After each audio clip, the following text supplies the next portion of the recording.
2003 started off like any other year. It was full of hope, promise, nothing out of the ordinary. In September of that year, I lost my sister to gun violence. She was murdered late on a Saturday night in Compton, the city that we grew up in, not far from here. 20 years later, there's not a day that goes by that I don't think about her. Sometimes that thought comes in the form of a song I know she would have loved. Sometimes it comes in the form of looking in the eyes of her grandson, who I have a very special relationship with and have the opportunity to see every single day if I choose. He 3.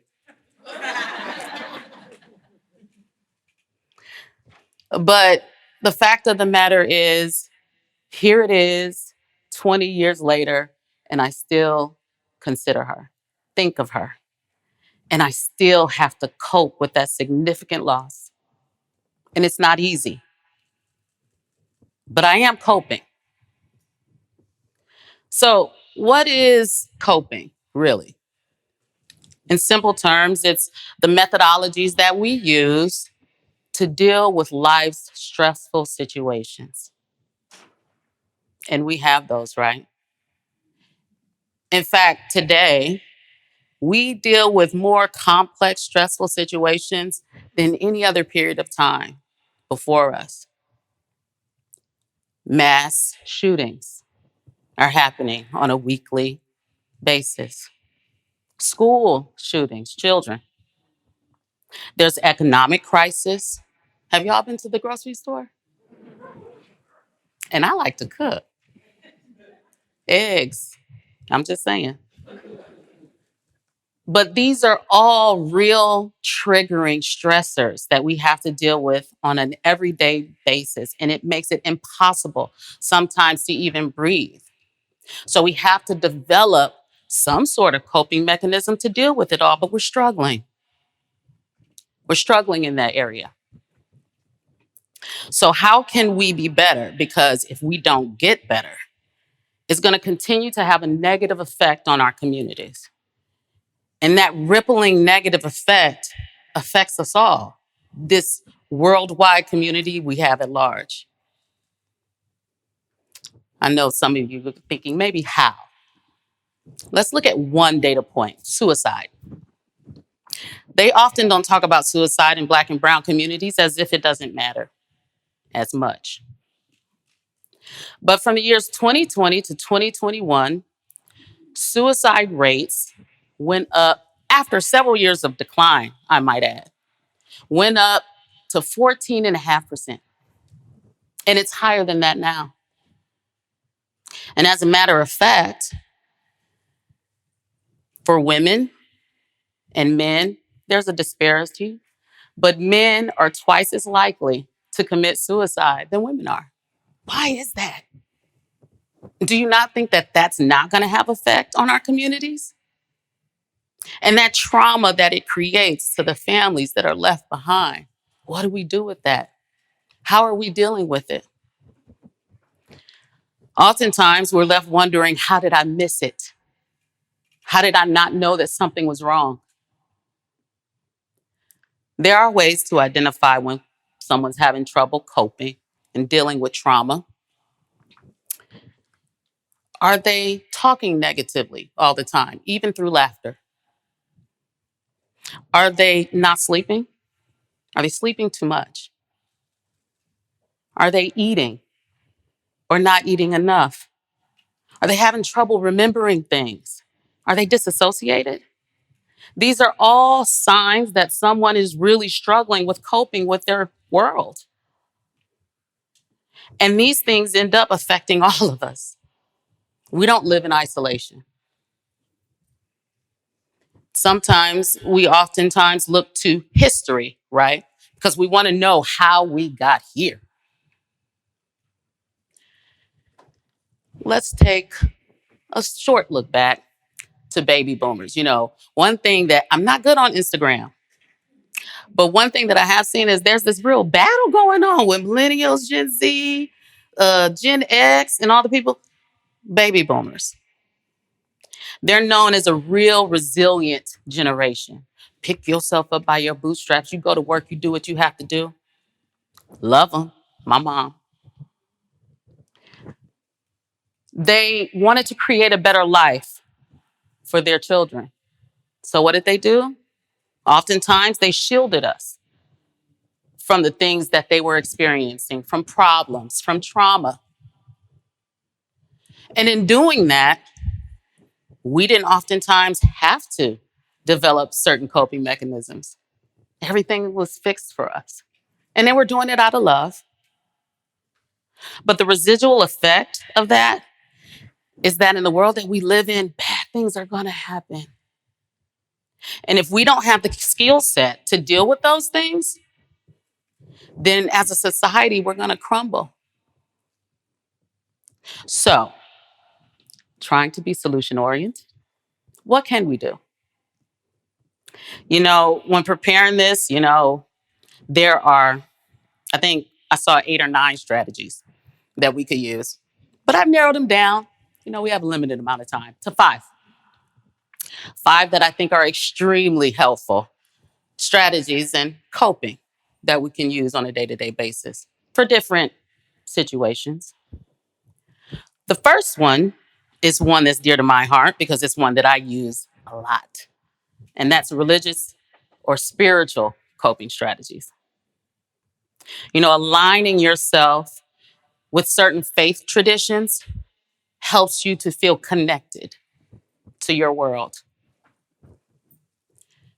There's a particular scripture that I recall when I'm struggling with something, and it's in 2 Corinthians, first chapter, verse 4. And it says that God, who comforts us through all our trials, so that we may comfort others through any sort of trial with the comfort we receive from God. Gives me such peace. And I know many are not religious minded, but taking an opportunity to take a walk, experience nature, look at creation. It reminds you that there's something bigger than you out there. Helps you to stay grounded and give you a sense of calm. And that is why that is coping strategy number 1 is so effective. Take a beat. Coping strategy number 2 is more problem focused. This is really helpful when you're dealing with very specific problems, right? Very specific, solvable, almost issues. By taking a direct approach, we allow ourselves to have a roadmap of sorts to deal with whatever situation we're going through. The ways that this works is number 1, first, identify the issue. Learn as much as you can about it. Talk to people that you can about it. Break it down. And then 2, when you break it down into those bite-sized chunks, handle them one step at a time. I know it seems logical, but sometimes we get really overwhelmed and we're thinking circularly, right? All we can see is the bigger problem. But if you break it down into those chunks and just take it one step at a time, we're able to feel a sense of purpose in accomplishing breaking that breakdown. Coping mechanism number 3 is emotion focused. Now, this one is better used when you're dealing with a more broad set of stressors. I'm just feeling anxiety, emotional fatigue. I'm struggling. Emotion-based strategies require that we look inside ourselves and try to figure out what we're feeling about the things that we're experiencing. The first part of this strategy is to stop.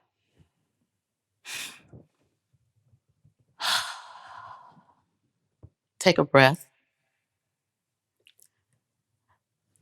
Breathing actually regulates your nervous system and helps you feel a sense of calm.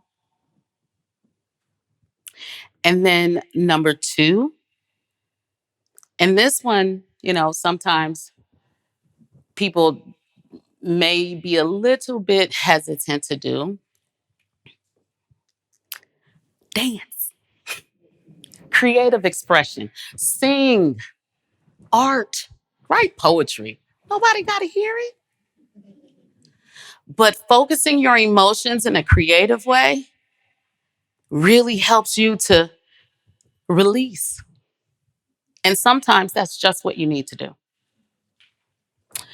Mechanism number 4 is meaning making. This one requires you to really look inside and try to figure out the meaning behind what you're feeling. And sometimes there is no meaning. No one knows why that shooter shot up that school. I can't make meaning of that. And when that happens, what do? Try to reframe the way you're approaching a situation. If there's a way to pull something positive out of it, do that. But if there's not, understand that what happened has happened and how you can move on from there. And it seems really tough, but it's possible. And one of the ways that you can do that is by using concept 2, which is journaling. Sometimes writing down the way that we feel about a thing helps us to wrap our mind around the meaning of it all. And this helps us to make sense of something because confusion is really tough to cope with. Which brings us to coping strategy number 5, social support. Now, this is one that they say women are really good at, but I would proffer men are pretty good at it too. Don't act like y'all don't talk. But social support is a really effective way. Unfortunately, it's also the reason why there's that disparity in numbers of women and men that I was talking about with suicide. See, statistics actually show that women are more likely to use their social circles and social support to lean on that. Whereas men, more often than not, use avoidance strategies.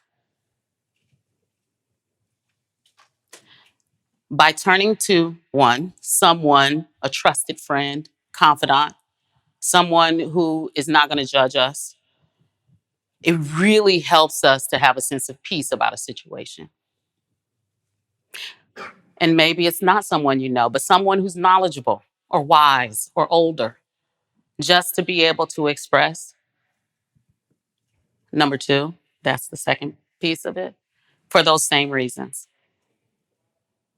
So I've outlined very quickly 5 ways, mechanisms, strategies that you can use to cope with any given situation. But they can all really be broken down into what I call the 3 C's: comfort, share a meal, activity, exercise with people that you care about and people that you love so that you can regulate yourself, get your mind going in a positive direction. Number 2, conversation. We got to talk. You can't hold it all inside. You got to let it go. And number 3, commitment. We have to commit to not reliving trauma. We have to commit to utilizing the strategies that we have to getting past the difficult situations that we have to go through. So, hope isn't lost. By taking the time to lean into those difficult conversations, by listening to people and educational people, different kinds of people, we can learn different strategies to cope with things that we have to deal with on a daily basis. And if we do that, we can love ourselves again. And by loving ourselves, we're allowing ourselves to love our community. We'll have the emotional reserve to help someone else. And in that way, we can all cope. I know I'm still doing it. I'm employing every one of those strategies. And 20 years later, I'm still here. And I still have my joy. And you can too.